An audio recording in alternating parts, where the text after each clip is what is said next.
Hi. మీకు తెలుసా, పురుషుడికి కోపం వస్తే కేవలం స్త్రీ ఒక్కతే బాధితురాలవుతుంది. అదే స్త్రీకి కనుక కోపం వస్తే కుటుంబం అందరూ బాధితులుగా మారుతారు. వ్యత్యాసం గమనించండి. పురుషుడికి కోపము స్త్రీ మాత్రమే భరించగలదు. అదే స్త్రీకి కోపం వస్తే పురుషుడితో పాటు తన పిల్లలు, తన ఇంటివారు, తన కుటుంబం అందరూ దాని గుండా వెళ్లాల్సి ఉంటుంది.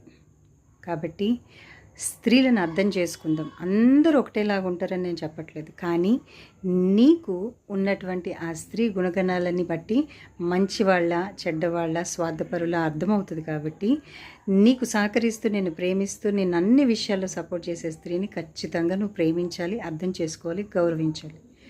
కుటుంబ వ్యవస్థని దేవుడు దీవిస్తాడు. సింగిల్ ఉమెన్ని అంటే సెపరేట్. అది సింగిల్ ఉమెన్ కన్నా, సింగిల్ మ్యాన్ కన్నా కుటుంబ వ్యవస్థను దేవుడు ఎక్కువ దీవిస్తాడు. కాబట్టి be a healthy and happy family.